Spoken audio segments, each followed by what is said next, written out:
Welcome to session 3 of the Mobile Conversion Microcourse. We're dealing with anxiety. Now, anxiety is a particular challenge for the mobile marketer because it's more common in the mobile context and it's more intense in terms of its impact on the purchase process. I have taught anxiety in the past. If you've been through other training, you may be familiar with this diagram and the 3 elements of anxiety from a previous course. I'm not teaching that today. But you may want to learn that. It can help you when you go to correct anxiety. And so I'm giving you a link to where you can learn about specificity, intensity, and proximity, and how they relate to the anxiety challenge. But in the meantime, I want to ask you to think with me today about a particular control. Now, in a moment, I'm going to look at a site in full color, but let's just look at this diagram for a moment, because it's laying out the eye path, and it's for a storage unit that was displayed in a list for the selecting the location. This is a very mature organization with lots of optimization. Trying to even get a 2 or a 3% lift is difficult. Size information, location of the building, price, and discount information are displayed and with each listing item. So what do you do to relieve anxiety? In fact, it begins by asking a different question. Without even seeing the full design, where do you think there is an anxiety issue? It brings me to the first point, which will come up in just a moment, but I want to show you a treatment. And it connects to that first point. Notice the simple display that says, "Not sure which size you need?" Don't worry, you can always change your reservation in store. Now, what's happening here is a key principle for treating anxiety that may be important to you. I'm going to work through 3 of these principles and give you a tight checklist to help you understand how to spot anxiety so you can treat it in the mobile process. And I begin with the first point. The most critical skill in mobile messaging for disarming anxiety is anticipation. What you see in this simple case study is tightly connected to the marketer's ability to empathize, a key skill for the marketer, and particularly in mobile. In that sort of existential change, you're able to anticipate the type of concern that might arise in the mind of a prospect moving through this. So the first key you need to lock down in your mind in order to follow with us today and learn how to treat anxiety in your mobile process is the key of anticipation. And it brings me to the second. Anxiety is sometimes a function of excess, but most always a function of lack. What does that mean? So often, as you try to find the anxiety hidden in your process, you need to search for something missing. And the missing information or explanation, this missing component, drives the emotional state of anxiety.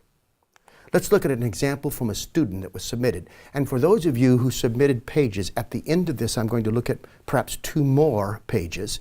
This was submitted by a student.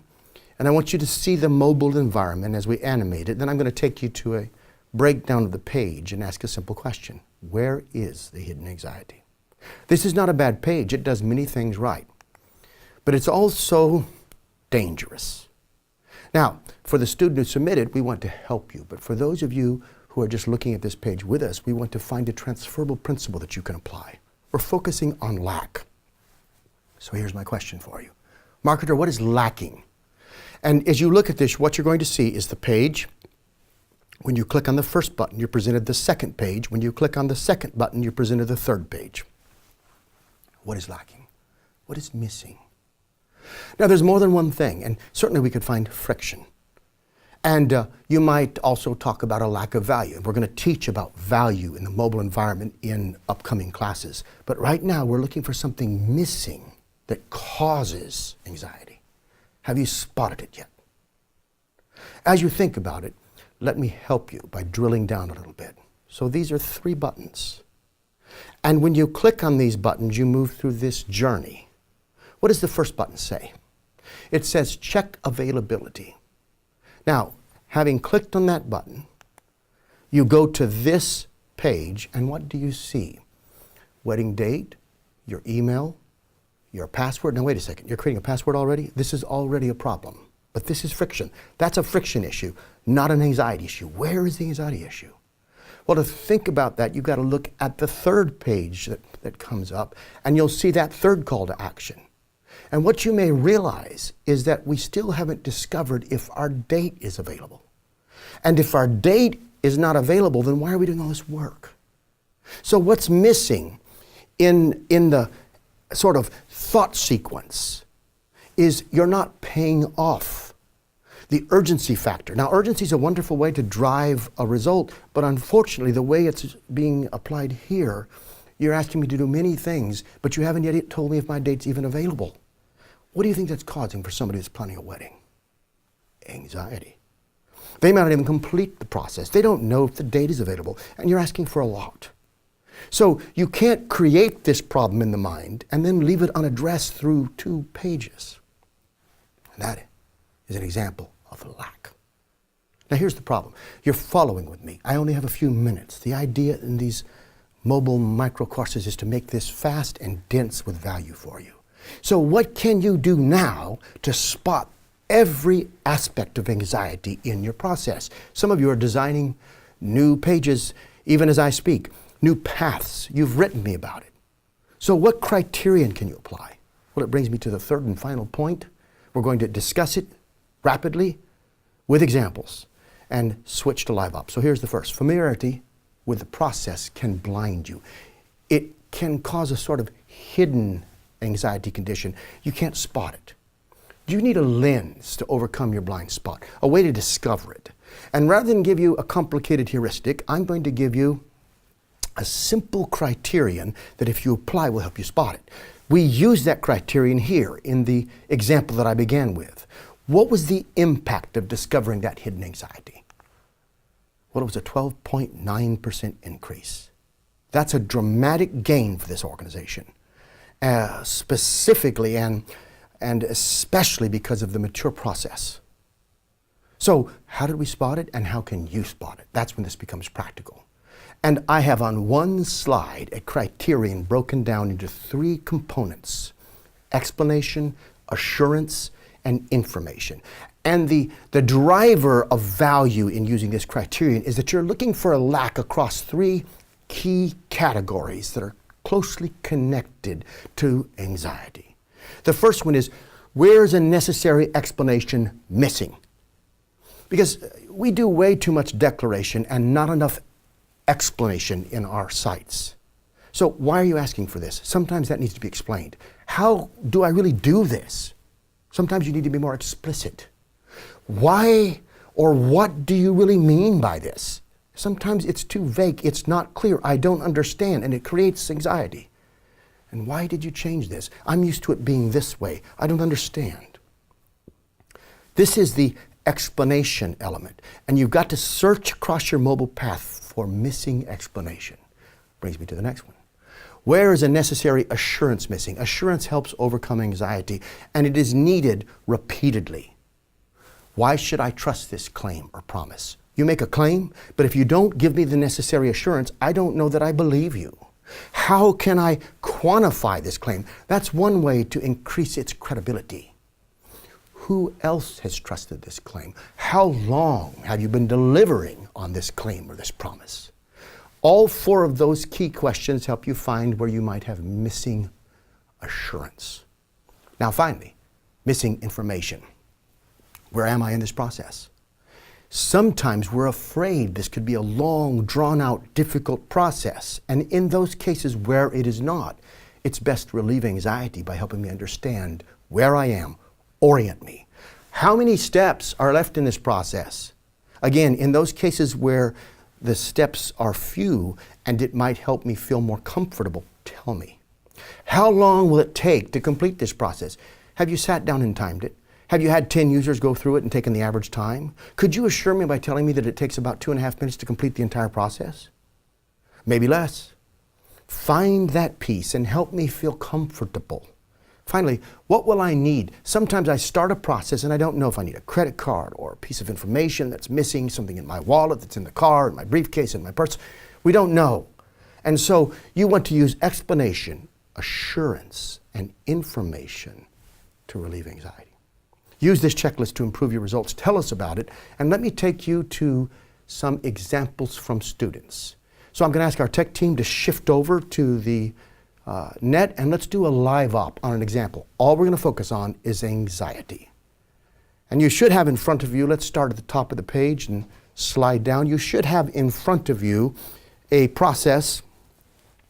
I'm sort of controlling it from here, from Mutual of Omaha. And it's Medicaid supplement insurance. Now I want you to think about, where is the missing element? Where is the lack that might drive anxiety, a condition of anxiety? And we'll scroll down together through this student's piece. It says, apply with the help of an agent. And then there's a pretty detailed explanation. You ask for lots of information, and then give me a very long disclaimer. Now, we know the submit button's probably not the best button. You've been taught that before. We know the disclaimer's probably required because it's insurance. But what is missing? If you can find something missing here, you may find a reason anxiety is being created. You may find a way to reduce that. Now, I'm looking at it and I ask myself a simple question.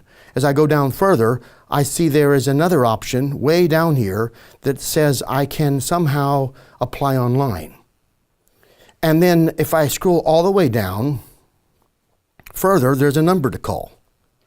So wait a second, does this mean there's 3 ways I can apply? And by the way, if I give this information, what do you do with it? And do you email me or do you call me? And how do I know that you're not sharing this information with somebody I don't want to have it? Because there's no assurance here. There's missing assurance and there's missing explanation. I don't know why you want that. There's missing information. I don't know what you're going to do with it. And of course, there's missing, as I said, assurance. I don't know if it's safe to give it to you. More importantly, you have 3 ways on the same page for me to apply, and I don't know how to evaluate one against the other. This would be much better if you told me there are 3 ways you can apply. 1, 2, 3. And help me understand what's best for me. Remember, if you have to explain this to another marketer, then you can just imagine how the prospect is struggling. So we use that example, and let's go to one more. And I'm going to shift to that one. This is Pet Insurance by Trupanion. Now, let's just look for that missing piece. We're done with this.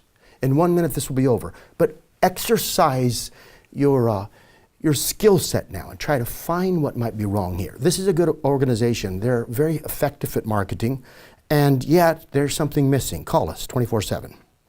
Learn more about our coverage, learn more about our claims, learn more about Vet Direct Pay. And then on it goes, and on it goes, and on it goes, all the way down to another call us, and then testimonials, and then a tap to call. Now, there's certain pieces missing. If you haven't found that, I'm going to skip right to it because I think we want to use our time as effectively as possible. First of all, is this the only way I can apply? And if so, why? Why do I have to call you? Do I have any other options? What if I want more information? Is there any other way for me to get this information? Also, at the top of the page, before you've given me enough information to make a decision, you're telling me to call you. Now, calling you is a big commitment, and it might be that because of where they come from in the channel, they know all of this. But I'm going to assume they don't and ask myself a question. Am I ready to call you yet? Do I know enough to call you yet? And if I don't know enough to call you yet, what makes you think I'm just not going to click away? What makes you think I'll scroll down and struggle through this? And if I do, and I notice there's a tap to call and there's other buttons, are they the same place? Do they cause the same phenomena to happen? What happens when I call you? I have no idea. How long does the process take? What do you need from me? I know none of this. And so ultimately, once again, because of a perspective lack, you're missing out on that needed explanation, assurance, or information that will help relieve anxiety. Margaret, if you're listening to this, my time is up. We've got another class coming, and I just want to suggest to you that if you apply the criterion and set this up, remember what you're doing. You're not solving your problem. You're creating a treatment to test. Even for these 2 examples that I've just given with Trupanion and Mutual of Omaha. Test, test, test. Thank you.